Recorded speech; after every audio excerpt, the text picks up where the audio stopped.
Just kidding, neighbors. That's just the ultrasonic parts washer. Let's turn that off. It's really annoying on the camera. Trust me.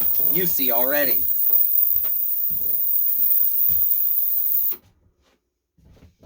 Well, hey, neighbors, and welcome to the shed shop. I just got some old fuel lines that I'm just cleaning up a little bit because they're for cheap saws. And people oftentimes need them, and they shouldn't have to pay $20 for it. And sometimes I can reuse them. Welcome to this episode of removing the heart of the steel ms200t. We're pulling the top end of this very low hour saw that we've got, this ms200t. Here's your saw, neighbor Ace, neighbor Aaron. Okay, here's your saw, buddy. $1,200, neighbor. Okay, I'm just kidding, neighbor. Hey, listen, if you want this saw, it is going to be for sale, okay? It's very clean. It came out real nice. It wasn't even that dirty to begin with. Everything is real clean, neighbors. Take you a good look inside all your crevices. Chainsaw Redeemer went all the way with this one. It went real hard, neighbors. Here's your dust covers. This was the dirtiest part of the saw. Nice and clean. Look at all your crevices, okay? I'm working all night because I need the money from the saw. This is the holy grail of top handle saws. We do have to replace 2 AV mounts, and so I decided, well, to hell with it. I'm going to replace all 3. And now I think I've decided, to hell with it. I've got to cancel the Chinese ones and just pay the $30 for the other OEM one that I don't have in stock. Neighbors, I got 2. Okay? I got your front one, and they are different. They look the same, but they're different. Okay? And I got your rear one. Who spots the difference? Huh, neighbors? Who spots the difference? Okay? What's the difference? Well, the difference is right there. There you go, neighbors. Look at the bottom. Okay? See? No, they're not in the mirror. They are different. They're notched out differently. Okay? This is your rear part number. 1129 790 9902. Here is your front one that's inside your handle. We're going to teach you how to replace this. That's 1190. I'm sorry, 1129 790 9900. Okay, that's your rear one. That's going to be this one, neighbors. Okay, right there. We're going to replace that. I'm going to show you how to do that in a different video. But in this video, let's go ahead and turn you down to the bench and let's see what the hell our heart looks like. Okay, neighbors, we're going to see what our heart looks like.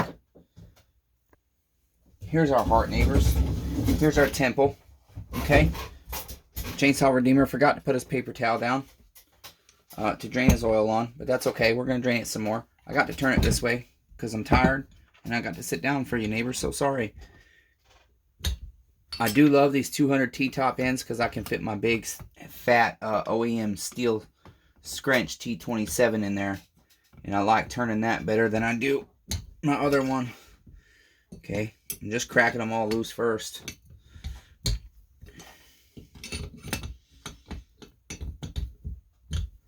Yeah.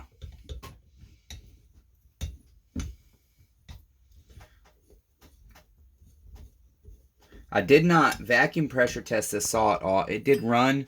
I didn't try to tune it in or anything because I just automatically on a saw, especially this expensive, unless somebody needs a saw just serviced at a low rate, my saws pretty much all go through this. Every once in a while I won't go through a saw all the way, but it's what I enjoy doing, and I like to make sure I'm putting out a good product because people don't understand all the things that can be wrong with a chainsaw that can cause you not to have it last for the years and years and years and years that it should last you. Okay? Worn out rings, air leaks, all kinds of stuff that wreaks havoc, seeks, kills, and destroys your chainsaw that you spend hundreds or thousands of dollars on. Okay, neighbors, I believe I've got all 4. Okay, are we ready? Dun dun dun dun dun dun dun. Oh yeah, it's got a good seal on it. Just make sure I got them all again. It's got a very good seal on it. Wow. Okay, there we go. I thought these had a base gasket on them. Maybe somebody did put a new top end on this. I don't know. Here we go, neighbors. Let's see. Oh, yeah. See, we got some dust there that started it. No nail catching at all. None whatsoever. Yeah, this looks good, neighbors. It is OEM steel, so it's not a Meteor or highway piston. There's our intake side. Here you go, neighbors. Here's your heart. Here's your heart, neighbors. Look at that. Okay, a little bit of skirt wear, not too much. I definitely like this heart, even though you see that and that looks bad on the camera. I know it always looks so much worse. I see all kinds of guys that show pistons on the camera. I'm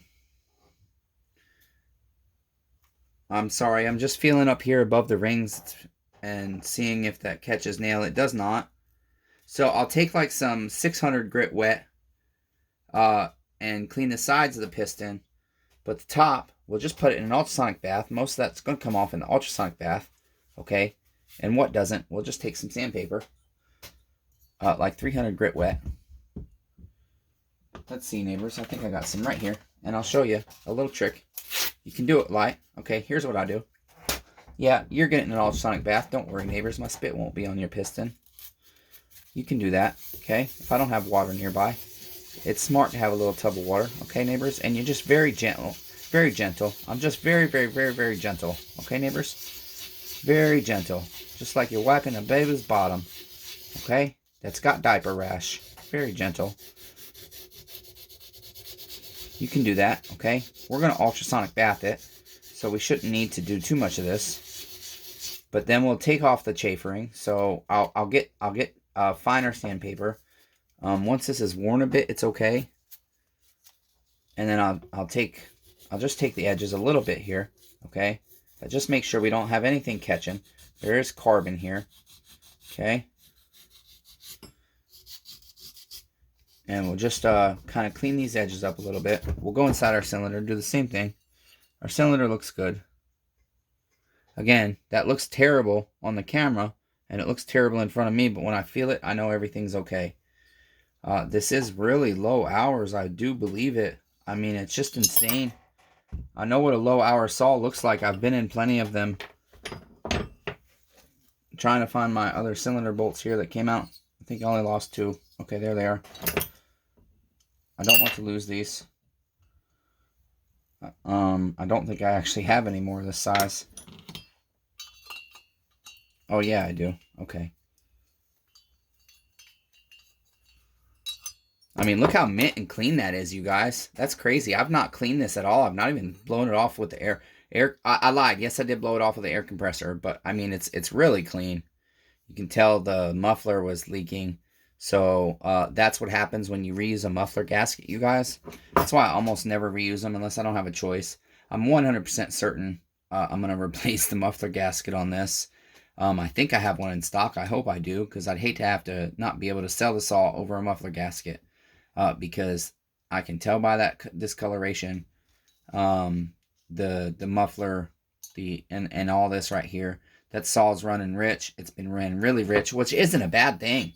The fact that it's been run rich is probably what saved its life when I started it. And you know, it's just kind of like the smallest little schmeckle of dust like this stuff can cause, okay, scoring on your piston. That's why I don't like I said, if a saw's been sitting a while, I don't like just automatically starting it. It's better for me to just open it up. If you know what you're doing, open it up and don't take chances, okay? Because stuff like this getting inside your top end, take your spark plug off and a little bit of dust gets down there. It don't take much, neighbors, okay? That can wreak havoc at 13,000 RPM if it gets on the side here. I've seen it happen. I've seen nothing but dust. There's my other bolt finally came out. I've seen nothing but dust ruin these. And this is an 8 mil, and so I don't have the tool for this. And I hate taking, I hate reusing these clips. Boy, I might not ultrasonic this piston. I really want to, though. I might just have to sit here and clean it by hand, because with my hands, you guys, it's really hard for me to get those in. And once I've taken them out, I don't like putting them back in. I don't like reusing them, but I also don't have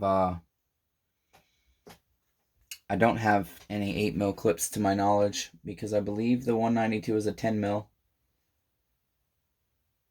Yeah, I don't have anything with 8 mils. I think that's an 8 mil. I'd have to measure it, but let's see.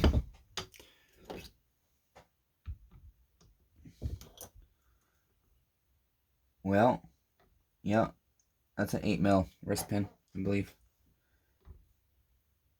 Yeah, that would never go in there. It's 8 mil.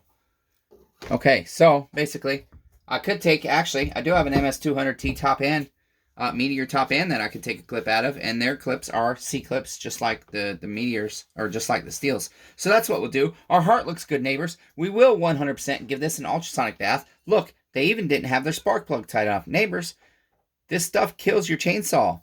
If your spark plug isn't sealed, you got an air leak, neighbors. I mean, come on, guys. This is important stuff here. Make sure your spark plug is sealed, okay? All that carbon that was around that was because spark plug wasn't tight enough, neighbors. Listen, no base gasket on this, okay? I'm going to see what the squish is when I put it back together. I thought these came with a base gasket, so maybe somebody's done a base gasket delete. I cannot remember. I just can't remember, guys. I can't remember, neighbors. But there you go, Molly. I'm sorry. I'm a tinkerer. I'm excited, you guys. I reopened Shed Shop about 6 months ago now, and this is the first 200T that's came in my shop. I've had tons of people ask me if I have them, and I haven't had one. I haven't even tried to buy them because the prices are ridiculous. This guy gave me a good price. It was still several hundreds of dollars, but he knew he was giving me a good deal, and I'm happy. Okay. He was happy with his price. He sold me this 361 over here that's going to hit the bench very soon, hopefully. But, like I said, 028 Mania is coming up soon, you guys. I got John Luna's 028 Super to rebuild. I'm working on the blowback diagnostics still on the 028 for Neighbor Mike. All kinds of videos posted today, or well, yesterday of that for you guys. And I permatexted behind the carburetor just to kind of seal it off completely and see if we can't get that thing to stop sucking air between our carb and our intake boot. Okay, so we'll see what happens. That's got to sit at least another 12 hours, and then we'll try and fire that saw up and see if it's still got blowback. We don't know yet. Okay, neighbors? And let's see. Yeah, then we got neighbor Eric. He's got two 028s he bought from me. And we've been waiting on parts for a month. Steel system got hacked. Then we waited over 2 weeks. We waited 17 days, I think. We waited for damn parts. I mean, goodness sakes. Okay, we waited for the parts order to come in. And then when it came in, a bunch of stuff for our 028s, like our intake boots and our fuel lines, were discontinued.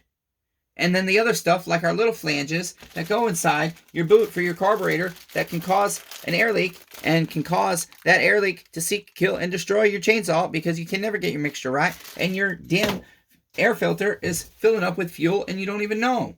Okay, neighbors? So they are on back order.